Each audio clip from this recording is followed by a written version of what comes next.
My test, and some other people called me bullshit for this, but when I enter a home, first of all, if they don't control the dog, they cannot control anything in their life. I don't believe that. I know also people who actually shouting at their dog, you know, almost stressing out every single day, crying, keep the dog shut, hey, shut him up, crying, I go crazy from this dog, keep the dog from my legs. I know those people. Uh, so when it's about one thing what I'm doing, hold my hand above the dog like this, not like, you know, like I'm doing the greeting. No, just gentle. You know, I'm treating animals with all the respect, every kind of animal. Okay, a wild bear, maybe I would run away, and if necessary, I would shoot him in the face if I would have a gun. The thing is, hold your hand above, a little bit above his eyes, and if he whispers or you know, very quickly twinks with his eyes, you can see it. And the people who called me bullshit on this one, try it, and then see how his boss, or you know, that yeah, his or her boss treats him, the way they speak, you know, affectionate or just demanding, commanding, you know, come here, you know, also that. When people shout at their dogs like this, come here, you know, all the time. Of course, at one point, when they run almost under a bus, you get in panic. Been there, done it. I had in Holland a Doberman. But the thing is, people in general shout at their dog to come. Do you think that a dog loves to come to a person who shouts? And that's the same with children, right? People who constantly, you know, pulling on the leash to keep the dog with them, in the meantime shout to their children. Is that a good person to do a business with, if they not even control their own environment? Is this about domination, about the people and animals around them? No, but there are ways to treat people that they actually want to come to you. You know, animals that they do want to walk around you, you know, that they do want to listen. Not that you have to command them, and otherwise you're gonna kick them under their ass. I don't believe in this. The thing is, in my days when I had the Doberman, once he almost got raped by a golden retriever that stormed out of the bushes because the owner totally didn't control the dog. You know, then I also, you know, when it's about protection of my animals and people, yeah, then I went always a little bit bananas. Anyway, total different thing. Again, stay away from people who treat animals in a way that they're constantly in discomfort. I also talked about this one. A girl, when her cat was laying down on the couch, she was always teasing it. You know, when it was laying down on the floor. And then when the cat bites, of course, because the cat didn't get any rest, yeah, you know what? That is also behavior that is for me unbelievable, but it is also a very huge red flag. When you don't respect animals, you're also, for me, let's say it like this, my vlogs are for people who like to live as close as possible to the point of reality. So that means you respect animals, you respect other people, their properties and all that kind of stuff. But the thing is, in general, animals, if you cannot treat it right, they're not gonna treat you right in any kind of business venture, unless you take a loan from the bank and you become a slave of your own bought business, right? That is simply you buy your own comfortable rat race. The thing is, every time when you go outside, so for example, in my case, every day when people would walk around with me, they see every day I make my life very uncomfortable just in order to stimulate growth, physically, mentally, meeting new people. You know, do I have every day really the energy? But of course, along the years, I just build this up, and so it becomes part of my character. But if I would have people around me, they would say, yeah, Don, take a rest with this. Take also a little bit calm with the vlogging. You know, you're 46. You know what?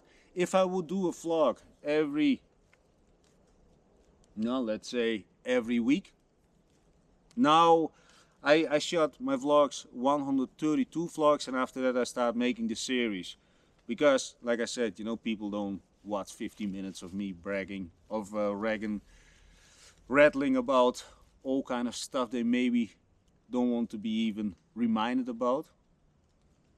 And I hope that YouTube can carve out my audience, because I do believe that there are people in the world that want to get out of the rat race and actually also face more reality, put in the disciplines, you know, put in the work every single day.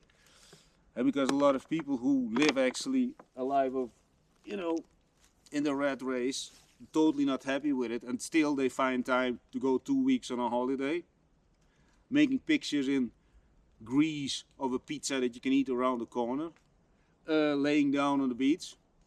What the hell are you gonna do over there? Why would you need those 2 weeks?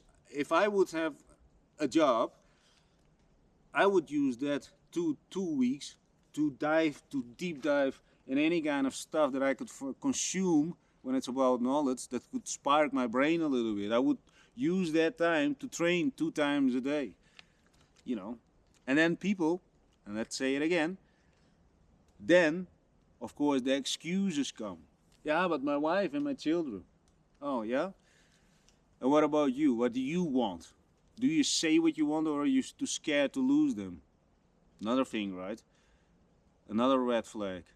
People who are actually controlled by their spouses, you know, because otherwise they're gonna lose them. Yeah, of course, I understand you have maybe children with the other person, you got a mortgage on your home, but you know what? You did this, but does it make you really happy, or, you know, you did it because of the standards of life? You know, you get married, you know, you get legally, you sign legally something, so when you divorce, you know, at least you're gonna lose 50% of everything that you own. Is this all talking about being negative, and that the whole life, and that a life with another person is totally misery? No, not at all. But I do believe if you're very honest to yourself, you know, you would also have another partner. I do believe most people, and especially the people, you know, who actually had only, let's say, one girl in their whole life, and then tell me about love, you know, I think you're not even, you know, you're not even tiptoed. And of course, you get attached to each other. At one point, you start looking like each other, right? You become like brothers and sisters, but then you actually, now somehow, if you get lucky, bang each other 2 times a week. Sounds very negative, Dylan, but the thing is, when you live in a place of reality, there are a lot of not nice things, and it will take a lot of sacrifices, you know, to get rid of, yeah, people, situations that you don't want. Is that easy? No, nothing is easy. Nothing in life is easy. But I do believe that it's better to suffer a little bit, you know, that you say, oh my God, that doesn't feel good, this person, now I'm gonna miss him or her. But you know what? Time heals a lot of stuff, people. And you know what? There are 7 billion plus people on this planet. Do you really believe? And that this one person, and this is maybe the third, let's say this is the 3rd person in your life. Hey, is that really the one? Ask yourself those questions, huh? Ask questions, and especially ask them to yourself. I'm asking constantly myself a lot of questions. Why do you feel like this? Why do you think that this would work? You know, are you totally delusional? Are you actually not training too much? Are you maybe destroying your joints? You know, are you? So in case people think, yeah, my darling, you tell us all kind of stuff and that we should question ourselves, but trust me, I'm doing this 100-fold. I talked this morning with one of my trusted people, and I said, yeah, you know, am I sometimes too much? Am I also sometimes too much to even live with? And what kind of woman would actually love to live with a guy who's constantly busy with stuff, you know, and also fail with a lot of things, do you, I do, and there is a lot of things that I do, dissect, maybe put it under a microscope, not even under a microscope, maybe something that is 100 times